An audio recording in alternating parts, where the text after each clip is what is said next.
Welcome back to the Push the Tempo podcast. It's your boy Aray here, and I'm with my guy Kyle today, and we're going to be talking about some breaking news in the world of NBA, and we're also going to be going over some of our season and award predictions. So, Kyle, my guy, have you heard about this breaking news? So the situation basically that's going on with Jerry West is last year after they signed Kawhi Leonard, um, there's a person who's claiming to be a friend of Kawhi, and I mean obviously I don't know anything, don't have any sources or whatever, but his name is Johnny Wilkes. He alleges that Jerry West and the Clippers owe him $2.5 million because he gave the team and Jerry West apparently essential information that helped them land Kawhi Leonard. And there was a voicemail that was left that was alleged to be Jerry West in the voicemail. And in that voicemail, he said that I find it hard to believe that he would want to go to that shit show over there, meaning the Lakers. And he wouldn't even get his name on the paper playing for the Lakers, and he wouldn't be the face of the franchise. So it's a lot of stuff going on. The Clippers have come out and said that these allegations are 100% false, and the NBA is doing their due diligence on the matter. So I just want to know what do you think about this whole situation, particularly with Jerry West? Well, I'm pretty sure this was before Anthony Davis came to the team. And one thing that I do know about Anthony Davis coming to the team, it's probably as much of a inside job or whatever you want to call it, tampering, as much as the Kawhi to the Clippers was. So, I mean, obviously tampering is not allowed, but I feel like majority of the teams in the NBA do that. I just feel like Kawhi was not slick or whatever the situation was. I just feel like a lot of teams do it. I mean, there's been so many super teams that were formed. For example, Kyrie and KD. I mean, they were talking to each other. They got a super team. I guess you can call it a super team formed in Brooklyn. You got Draymond. Apparently, he was crying in a parking lot to get KD to join his team. So, I mean, I don't see why it's such a big deal, but I mean, it's definitely possible. I just don't know why it's so blown out of proportion. You know what I mean? Yeah, no, I definitely agree, especially with your point about tampering. I'm pretty sure it's fairly common practice around the NBA. You got to remember that when Kemba Walker signed with the Celtics, the details that he was going to sign with them were leaked out before the I don't know what the word is, the deadline you could say is, or when the opening of free agency was. And obviously, Katie and Kyrie, people were talking about them talking at the All Star game, and they were making a lot of assumptions about that. And they ended up signing together in Brooklyn. About the Jerry West situation, I just really hope that nothing that the team did, nothing that Jerry West did that could implicate the team cost them like draft picks and such, because the team doesn't really have any draft picks to speak of. But I mean, if you go down like 6 or 7, 8 years down the line and they could strip those draft picks, that wouldn't be good. Because I mean, if you break the rules, you have to suffer the consequences. That being said, I do have a couple things I want to say about Jerry. It's like Jerry West is one of the greatest executives of all time, but come on, Jerry, you can't leave a paper trail like that. But in terms of his comments about the Lakers being a shit show, at the time they were. He wasn't wrong about that. The Lakers, like not obviously not this year. Now they won the championship, and Rob Pelinka has done a pretty good job this offseason of surrounding his two stars, Anthony Davis and LeBron, with great talent. But at the time in that summer, Magic Johnson went on live TV. He went on First Take and basically threw everybody under the bus.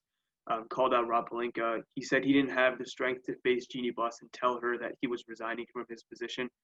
Even in LeBron's first year, when he signed there, they brought in like JaVale McGee, Lance Stevenson, Michael Beasley, and the team around them was just a bunch of guys who were looking like they were going to be out of the league and a bunch of role players around LeBron. Um, is it really surprising that he said that? Do you expect him to be like, oh, the Lakers are a great organization. You should go play for them instead of us play for the Clippers, Kawhi? No, I mean, all GMs talk down about opposing franchises that have a chance to sign the player they're interested in. That's not really news in my opinion. Um, and it's just weird that a lot of Lakers fans I've seen on Twitter have been hating on Jerry West. It's like this guy's a top five Laker of all time. He's directly responsible for swinging at least 6 championships their way. He won a championship as a player playing for the Lakers, made multiple finals. He was a he was a part in trading for Kobe Bryant on draft night, and then he helped get Shaq from Orlando to come to the Lakers. So that's 5 championships right there, and that's just his resume when he worked for the Lakers. That's not his resume outside of that. He helped get Kevin Durant to go to Golden State, which is two championships. Could have been a third if Kevin Durant didn't get hurt. He helped build the Memphis Grizzlies in the early 2010s into a great team and a perennial threat in the Western Conference. And Jerry West wanted to go work for the Lakers before they selected Magic Johnson to do that job. Magic, he was not a great head coach, and this was his first real time working as an executive in the front office, and he didn't have any credentials or any experience in that role. And Jerry West, as I just mentioned, with all the things that he's been a part of, the signings, the trades, he is very experienced, and he has a great resume to show for it. So it's crazy to me that a lot of Lakers fans are showing him hate. You shouldn't be doing that. He doesn't work for your team. He works for the Clippers, and he's doing his job. It's crazy to me. What do you think? Yeah, I mean, yeah, when you put it that way, it definitely shows that he does, have like a trail of good like things that were going for him as a what was his position? Executive? Yeah, he's like a consultant for the Clippers right now. Yeah, he definitely had a good going there, but I mean, I didn't really know about the all the stuff he did for the Lakers. That's pretty amazing to be Yeah, honest. Yeah, that's awesome. In terms of that, yeah, of course he's been great. I can't really blame him for anything. I mean, I would try to do the most I can to get somebody like Kawhi on my team as well. right. And it's not even just Kawhi or sorry, Jerry West. It's about Kawhi and his what his uncle wanted to, because I know his uncle was his agent, and I mean from the some of the reports I've been hearing, he's been wanting so many illegal Yeah, stuff like like yeah, like he wanted like planes and private jets and sponsorships and endorsements and all that type of stuff, but that's technically like illegal, or you're not allowed to do that in yeah, contract negotiations. yeah. No, that's what I agree. If the Clippers did anything like that to break those kind of rules, I mean, it's you're breaking the rules. You have to suffer the consequences. I would hope that's not the case, and they just whatever Kawhi's being paid on his contract is all he's getting. Hmm. But yeah, I just think it's crazy that Jerry West is getting a lot of slander when he was doing his job. But no, I agree. If Uncle Dennis and Kawhi are pulling the strings like that, I mean that kind of makes me kind of mad at Kawhi. But that's a topic for another day. Yeah, for sure. Honestly, man, this whole situation is just like I feel like this situation happens everywhere, and that's why I'm not really too worried about it. Worst case scenario, they'll probably lose like a second round pick or something like that. Yeah, I like mean, the some Bucks people, just did today, right? yeah, yeah, they just lost that second round pick for that whole Bogdan trade or whatever. But yeah, honestly, I feel like that's the worst thing that's gonna happen. It's not like, oh, they're gonna be like, oh, Kawhi, you can't play for the Clippers anymore or Yeah, anything crazy like that. So I mean, yeah, other than that, I don't really see too much relevancy to this topic. I feel like people will forget about it within a couple of weeks. The NBA will do their investigating, and then at the yeah. end of the day, It's still a developing situation, so the we haven't seen the conclusion of it yet and see what the NBA decides. But until then, we can only really speculate for the most part. so that's my prediction that whatever is going to happen to Jerry West and the Clippers is just that they're going to lose a second round pick, worst case scenario. Speaking of predictions, man, we've got MVP predictions, we've got MIP predictions, Defensive Player of the Year, and a bunch more coming up. Which one do you want to do first, Kyle? Why don't we start low and then build up? Let's start with Rookie of the Year. Who do you think is gonna run away? Man, Or not even run away. Who do you think is gonna win that award? I think it's gonna be pretty close. Both my players that I have on my list, and I know technically you're only supposed to have one, but I have two, and they're both guards. So it really depends on the situation, and it's kind of hard to tell what their roles will be going into the season. But I've narrowed it down between Cole Anthony and Killian Hayes. What about you? Oh yeah, um, I definitely agree with you on Killian Hayes. I think I'm kind of high on him. I think he'll be at the very least, a solid rotational guard.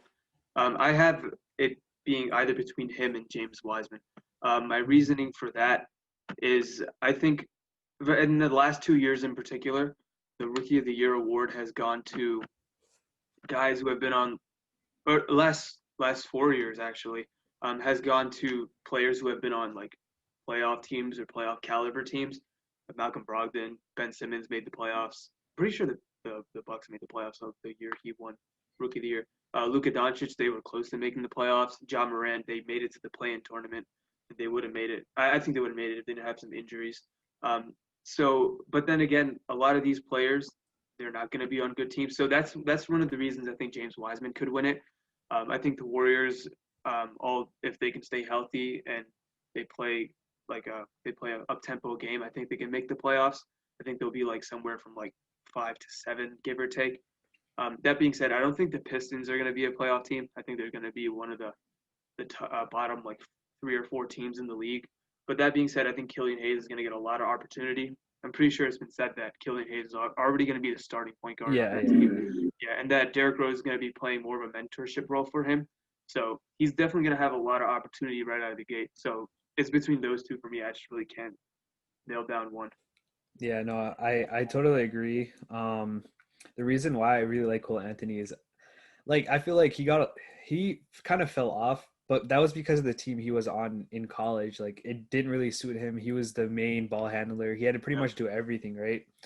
So coming into the Magic, he has more players surrounding him, more opportunity. Like he doesn't have as much opportunities to be the main ball handler, but the thing is, the reason why I have to go with Hayes over Cole Anthony is just because of the situation. Cole Anthony's got Markel Fultz on their team, and it doesn't look like the Magic have given up on him. And just looking at the last few preseason games, honestly, Markel Fultz hasn't been that bad. I saw that he had a few 3 pointers in one of the games, so it's going to be hard for Anthony to get that starting job. So that's why I think Killian Hayes is personally going to be the rookie of the year. Just because, like you said, he has tons of potential or sorry, not potential, tons of opportunities to play on a bad team and kind of just work his way through. You know what I mean? No, you're definitely right. And Cole Anthony is a solid pick as well. He fell a little bit in the draft because he was a little inefficient in college, but that was more so because of the team that surrounded him. Um, in This has been a problem for the Magic for like the past couple of years is that they've always had kind of iffy guard depth. Like their depth chart this year is going to be Markel Fultz, Cole Anthony, Michael Carter Williams, and then they have their fourth and fifth string guards. So he's out of all those guys, he is definitely going to be, I'd say, the number one prospect. That probably doesn't. I don't know if he's going to start right away over Markel, even though, and Markel is still relatively young as well. That jumper's still a problem for him, but he's easily, I'd say, would be looked at as like their number one prospect. So that's definitely a good choice as well. Mm, thank you, thank you. At least we agree on something. Yo, all right, what you think about six man? Sixth man of the year, in my opinion, I think is going to go to Norman Powell. Uh, Yo, no way. That's who I had too. Really?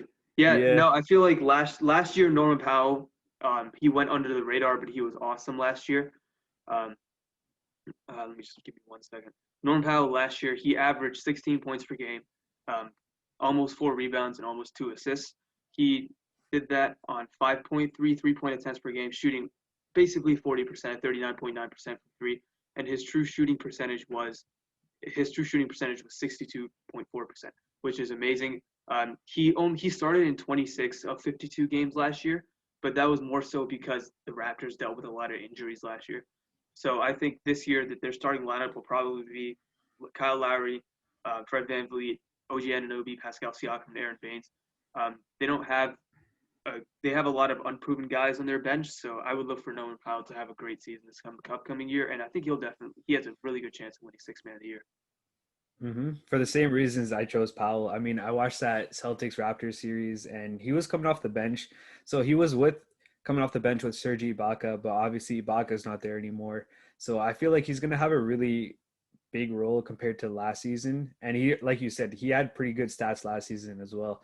And on top of that, like he's always been a pretty decent player. I mean, aside from getting rejected by Smart at the very end of the game 7, just had to put that out there.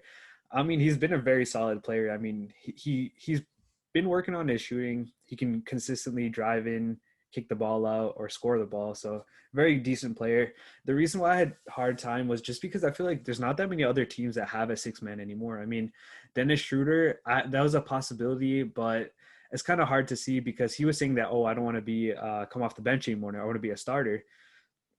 And then there's guys like Eric Gordon, and if he comes off the bench, he might have some potential to be a six man, but he's kind of getting pretty old, and he's kind of fallen off as well. And then I was like, maybe Lou Will or Montrez again, even though they're on different teams now. But you know what I mean. So I felt like out of all those guys, Norman Powell has the best opportunity to become the sixth man. I think a sleeper is going to be Shake Milton. Doc Rivers said he's going to use him as like a Lou Williams type six man, comes off the bench and scores a bunch of points. And usually that's who the six man of the year award has gone to. It's been players who come off the bench and put up numbers. So look for him to definitely be in that discussion as well. Yeah, Shake is a pretty decent player though. I remember watching him. He had a pretty big role in that first series against the Celtics, where obviously he got swept, but he was a pretty decent shooter and player. So definitely see him as a sleeper. So talking about sleepers, yo, who do you think will be the most improved? I mean, the easy answer is going to be Shea Gilgeous-Alexander, but I don't want to have the same answer as everybody else. So my answer is going to be Christian Wood. Christian Wood was one of the more intriguing players going to free agency this past offseason. He was, and then he ended up signing with the Houston Rockets for 3 years, $41 million. He only started in 12 games last year, but in those 12 games, he averaged 21.9 points per game, 9.4 rebounds, and 2.3 assists. Now he looks like he's going to be probably a starter in Houston this upcoming year. If Harden gets traded, which it looks like probably will happen, he's going to be a top 3 or 4 young asset because I believe currently he's only 25 or 26, and his opportunities and his touches will only grow. So I look for him to have a great year, and I hope so because I picked him up in fantasy, banking on the fact that he will break out this year. Man, I agree with you. I'm pretty upset that the Celtics didn't get Christian Wood. If you guys listen to one of our earlier podcasts with the East Coast Browncast, I was really hoping that Christian Wood would sign with the Celtics, but now that he's on the Rockets, he definitely is going to have a lot more touches, in my opinion. So there's a couple of players that I could see being the most improved, but they're second year players, and typically it's not fair to say second year players will get most improved just because like usually the rookie seasons are not that great. So those two players I had in mind were Kobe White and what was the other one? I completely forgot. Kobe White and Michael Porter Jr. Those were the two. And I feel like out of those two, Michael Porter Jr. probably will get the most opportunity, especially because they lost Jeremy Grant. So he can slide right in that power forward position, get a lot more touches, score the ball a lot more. But I got to go with Colin Sexton as my most improved player. And a lot of Okay. people sleep on Colin Sexton, man. Like, you'd think that, like, without watching any of these games, you'd think that he's not a very efficient player, right? But he's really efficient. I was taking a look at some of his He's a statistics. good three-point shooter. Yeah, exactly. Last year, he averaged 20.8 points per game. Very slept on for a second year player.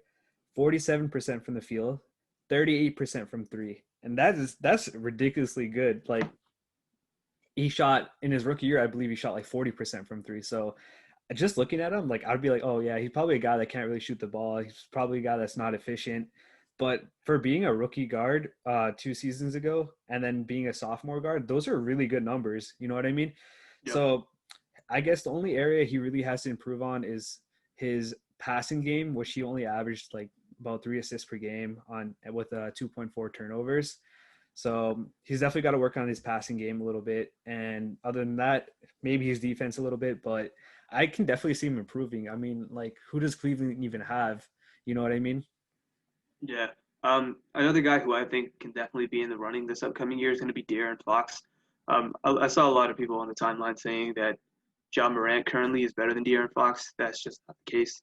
De'Aaron hasn't beaten in most advanced statistical categories, and this past year, De'Aaron Fox averaged 21.1 points per game. He was at 6.8 assists and almost 4 rebounds. His 3-point percentage did drop a little bit, but I feel like if he was put in the right system, a system not run by Luke Walton, that he would definitely benefit because he's one of the fastest players in the league from one end of the court to another. So I think this upcoming year he can definitely make that jump and be like at the very least like a fringe all-star player. Interesting. I don't know, man. I like De'Aaron Fox, but I don't see him getting that most improved. I mean, he's gonna have a breakout season.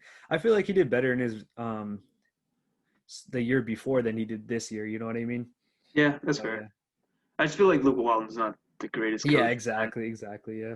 he had them playing at the beginning of the year one of like the slowest paces in the league. When you have one of the fastest guards in the league, like it doesn't make a lot of sense. Mm-hmm. Yo, all right. What do you think about Defensive Player of the Year? My defensive player of the year, my prediction is going to be Yo, Anthony yo, yo. Davis. Okay, I was about to say if you say Rudy Gobert, I'm gonna slap you.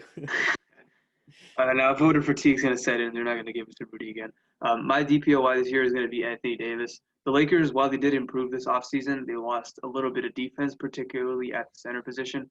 Gasol is still a great player. He's an amazing passer, and he's underrated a little bit as a defender now because of his advanced age. But that being said, he is a little bit older, so I doubt he's playing a lot of minutes. Montrezl Harrell is an upgrade on offense, but he can't guard a traffic cone. He's very bad defensively, and that's going to put a lot more of a burden on Anthony Davis defensively, and I think he's up to that task. And I think he'll have a Defensive Player of the Year level season. So I think he's going to win it. Interesting. Yeah, no, last season I thought that Anthony Davis should have won Defensive Player of the Year over Giannis. I don't think Giannis is a good defender at all. He's probably the best help side defender in the NBA, but when push comes to shove, he's not defending the best player on the other opposite team. If you remember that playoff series, did not defend Jimmy Butler, and that's just one instance. I mean, Giannis, yeah, his strength comes in his tools and his athleticism, but as a defender, he's not really the best defender. He jumps a lot. And okay, I'm getting sidetracked because I'm just shit talking Giannis, but let me get back to Anthony Davis. Yeah, no, I totally agree. I feel like last year didn't he have something like 2.5 blocks per game? That's insane. He's, in my opinion, I think he's the best overall big in the league because of his ability to not only defend the rim at an elite level, but he can also play great defense on the perimeter if he gets put onto like a forward or a wing or a guard. Like last year in the playoffs when he defended Jimmy Butler, I thought he did a pretty good job. Jimmy Butler really had to Mm-hmm. settle a lot at the time. I think he's going to take it this year. Yeah, that's interesting, but I feel bad for him, man, Why? because he's gonna have to go against a generational talent on the defensive end, Marcus Smart. I'm just saying, hear me out, man. Sure. This year, Smart every single year is improved, and I believe he's like 26 now, which makes him at the very beginning of his potential of his what's that word I'm looking for? Before he reaches greatness, before basically he's at the beginning of his prime right now. And we all know Smart has improved tremendously on the offensive end, but on the defensive end, he's been great as well. So I do think he does have room to improve, and I think that he should have been in the conversation for Defensive Player of the Year last year, and this year I think he's going to take that leap because now he's going to have to play and make up for Kemba Walker. He's going to have to be guarding all positions 1 to 5 as he always has. And if I think a guard is going to win the Defensive Player of the Year, not including Ben Simmons, it's going to be Marcus Smart. And he's just been a great defensive player ever since he's entered the league. And I think this year he's going to finally make that stride. I think last year should have been Ben Simmons. He can defend 1 through 4 at elite level and defend fives at a pretty solid level.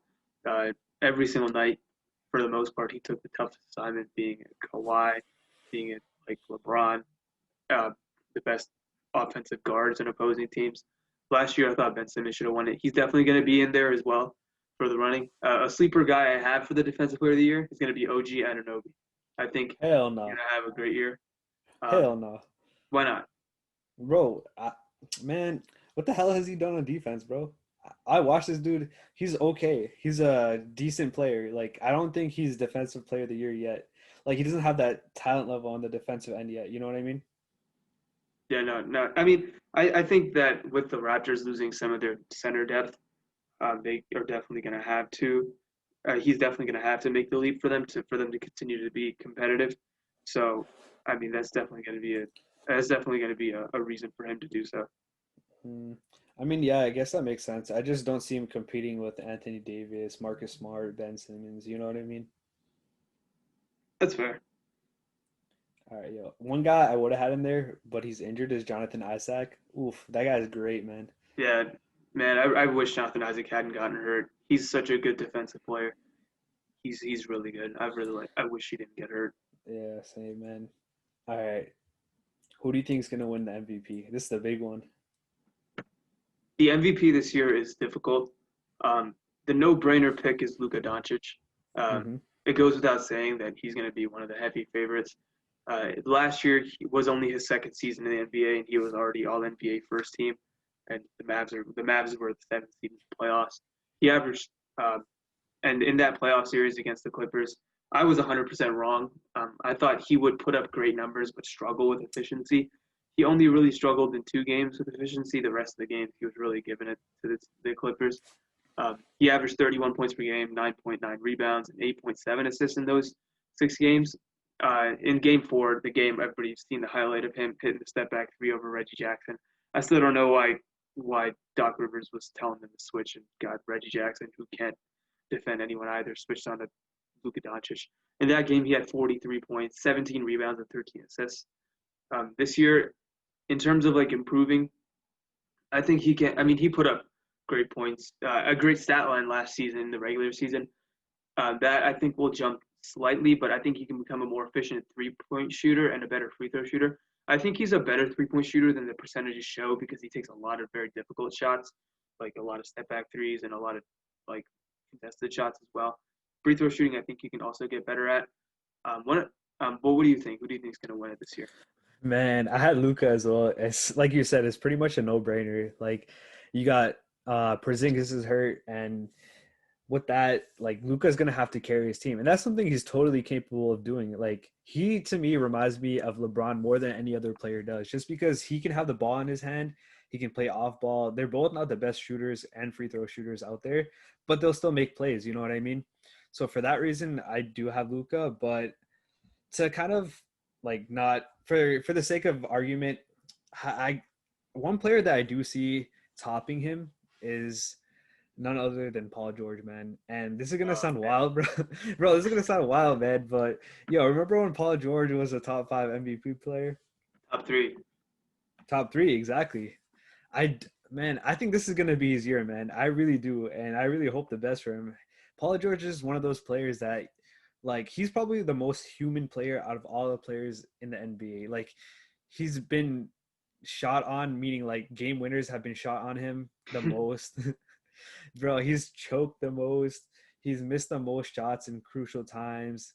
He's just done a lot of things like that. But that's the thing. That's a human aspect, and that's something I think that he can overcome. Like a lot of the game, it comes to him naturally, but a lot of the things that go over him, it's all emotional. It's all things that like it's human nature to like he's not Kawhi. He's not like a robot where like everything that he does is gonna go in or everything that he does is gonna be good for the team.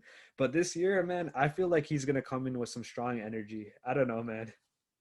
No, see, I mean, I obviously hope that Paul George has a great upcoming season. We know what, as a Clippers fan, we know what Kawhi is going to give us, but he's a much bigger question mark. See, the problem with him last season is he didn't have a bad season. He was just in and out of the lineup a lot because of injuries, and he only played 29 minutes a game. In those 29 minutes, he averaged 21 and a half points, uh, almost 6 rebounds, and almost 4 assists.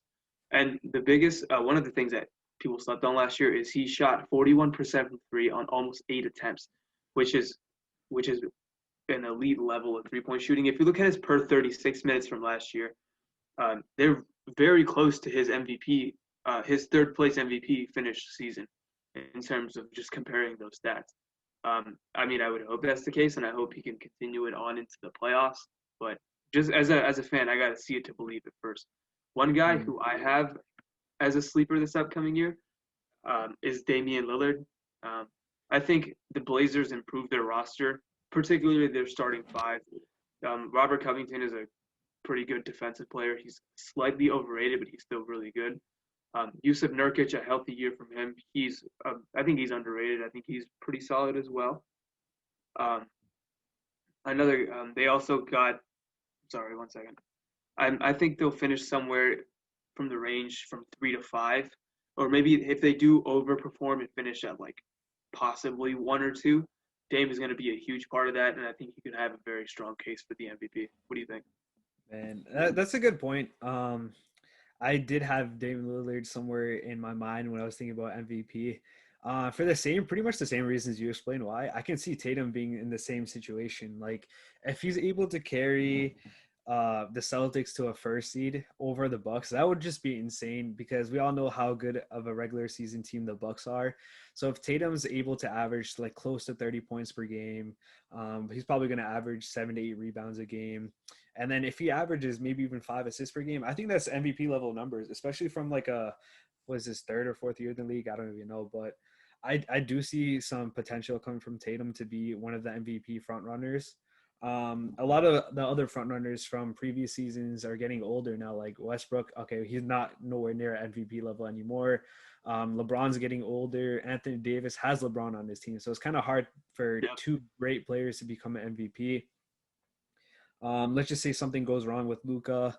Hopefully not. That's just another way for Tatum to become one of the front runners for MVP. No, that's definitely a good point considering that Kemba Walker is going to be out to start the year, so he's definitely going to have to take on a bigger offensive load to keep them not only in the mix in the playoffs, because I think they're always going to be a playoff team, but to keep them up in that upper tier of the Eastern Conference. So that's definitely a good pick. Another guy who I think is a sleeper pick. I don't even think he's a sleeper. I think Nikola Jokic has a good chance as well. They lost Jeremy Grant, who's a pretty big loss defensively, particularly. I don't think Michael Porter Jr. is that good of a defender. They're hoping for a big leap from him, Michael Porter Jr. I mean, and they hope that Jamal Murray can. I wouldn't say continue the hot streak he was on in the bubble because that's unsustainable. He put up amazing numbers for the most part, but at least be somewhere in that ballpark and a consistent player. Because up till now, Jamal Murray has never even averaged 20 points per game in the regular season. I don't believe he has. But they've lost a little bit. They added Michael Green, but he's more of a big man who can play the four than like I'm sorry, he's more of a big man that can play the five than a wing who plays the four. So if Nikola Jokic can really keep the Nuggets up in that, because I think they'll up in that upper tier, because I think they'll finish like somewhere from 1 to 3 in the Western Conference. I think he could definitely make a case for it as well. Yeah, no, that's a pretty fair point. Speaking of which, what do you think, or who do you think, which team is gonna win the championship this year? I mean, right now it's hard to really uh, give a solid prediction because we haven't seen any teams play yet. But just because we're, for the most part, giving our predictions based on the teams that we see on paper. And right now, I think it's difficult to bet against the Lakers. They still have the best player in the world, LeBron, and then they have the best big man in the world, Anthony Davis. So those two guys are formidable, and you just saw them win the championship last year. They got better offensively, and one of their main problems last year was when LeBron would get off the floor, particularly in the regular season when Rondo was struggling. Their offense would become very stagnant, and the offense would suffer. Dennis Schroeder last year finished second in six man, and Montrezl Harrell finished first, winning the Six Man of the Year award. Um, I think they'll both definitely help keep the offense at the very least. Um, they'll keep the offense level. They won't be able to stop anybody, but at the same time they'll be able to score against people. So I definitely right now my pick would be the Lakers to win the championship. I'm gonna have to disagree with you, man. So all right, so we all know Montrez is not the best defender. We all know another one of their pickups, Marc Gasol. He's getting pretty old. In that Celtics series, and that he played with the against them as a Raptor, dude, he performed so bad. And I'm not gonna lie, I feel like he shot so many threes and missed so many of them. I don't even remember if he hit one of his shot attempts. So I feel like he's not gonna be able to keep up, and it's just gonna hurt his team. And I don't see the Lakers playing him that much. And Montrez is just going to be a big defensive liability unless he somehow improves his game. Dennis Schroeder is apparently going to be a starter, so we'll have to see. I do like the pickup of Wes Matthews, but the biggest thing I got against the Lakers is why they extended Kyle Kuzma, man. That dude is terrible, man.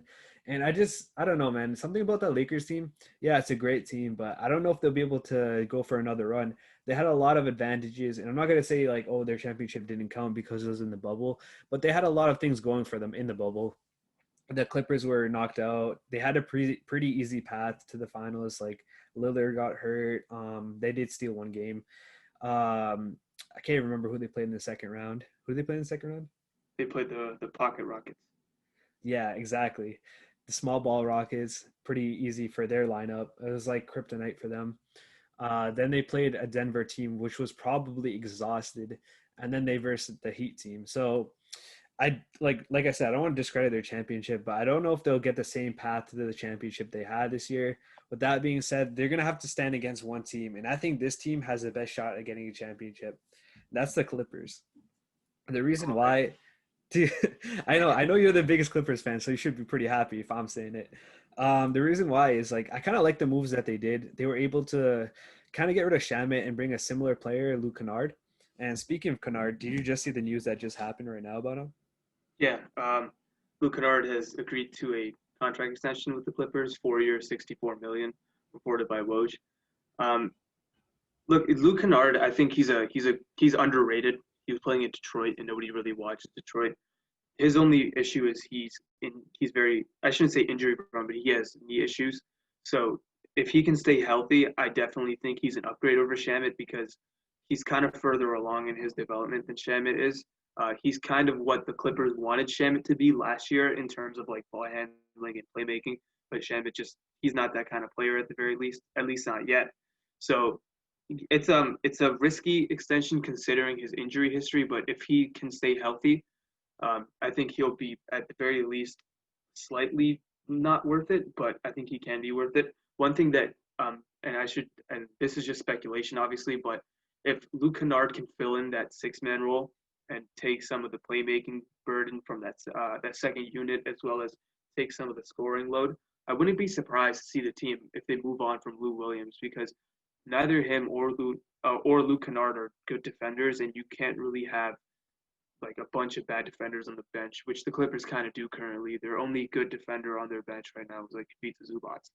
So I wouldn't be surprised if that happens. But what do you think about the Kennard extension? I mean, it's whatever. I feel like he got overpaid, but the Clippers are going to try to do what the Clippers are doing. They're going to try to win this championship this year and possibly the next year as well. So, I mean, it's an okay move from their part, I guess. But I going back to the reason why I think they're going to win the championship. All right, let's match them up against the Lakers. The Clippers low-key have a bunch of players that can kind of go toe-to-toe against LeBron at the defensive end. We've seen flashes of Patrick Beverly doing that to locking up LeBron. I'm not going to say he's going to do that every single possession, but he can go here and there and kind of irritate him, get LeBron a few turnovers, get him a charge or anything like that. But then we've got obviously Kawhi Leonard that can actually lock up LeBron. Paul George is a really good defender as well. And let's say for Anthony Davis, we've got Serge Ibaka. Um, he's probably going to get kind of destroyed by Anthony Davis, but who isn't? You know what I mean?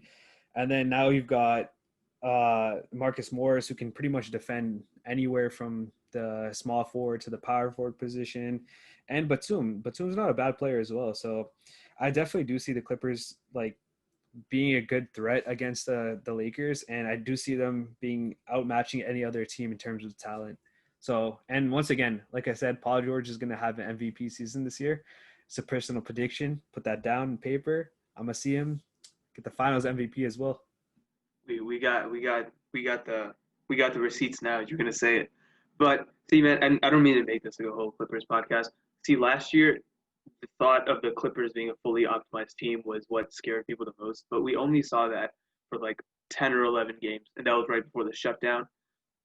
They were I believe 10-1 over that stretch, and the only game that they did lose was to the Lakers. In that game, Marcus Morris shot like 0 for 10 from the field, and Lou Williams was like 1 for 10 or something like that, something crazy. But yeah, we only saw like a fully optimized version of them for that short span of time, and that's one of the reasons I don't want to put expectations as high for them. Me personally as a fan, I want to see it to believe it before I make any predictions. Because I mean, last year in the bubble, Doc Rivers shit all over himself as a coach, and then the whole Clippers roster shit all over themselves in Game 7. So it's just me as a fan. I want to see it before I can make any predictions. But hey, you can. It's nice that you said that for sure. Hey man, I got you, and I'm not even trying to be sympathetic or whatever. I really do believe in this team. It's kind of hard to put together a team in one season and expect them to be championships. I mean, champions. I mean, the Raptors did it, which was really impressive. But we all know that. And again, I don't want to kind of discredit them from their championship, but we all know that the Warriors that they versed were injured. So going back to my point, I mean, now they I have mean, one the year. Raptors had a lot of continuity. They only really added one or two pieces. Before that, like most of those guys had been there for the most part.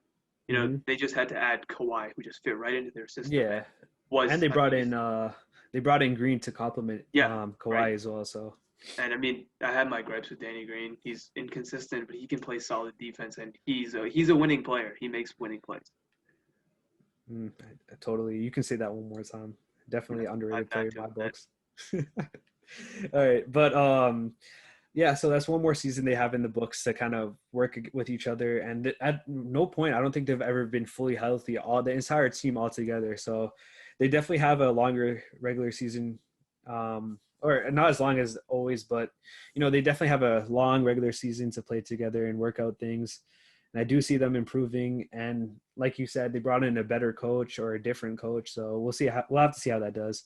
Speaking of that, opening night, man, Lakers and Clippers. Bro, who do you got?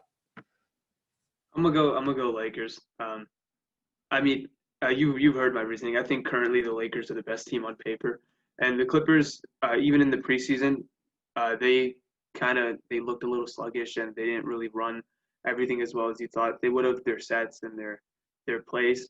That one of the reasons for that is last year Doc Rivers didn't run a system. He just ran fucking ISO and he didn't implement anything, which I mean just goes to show he's an overrated coach.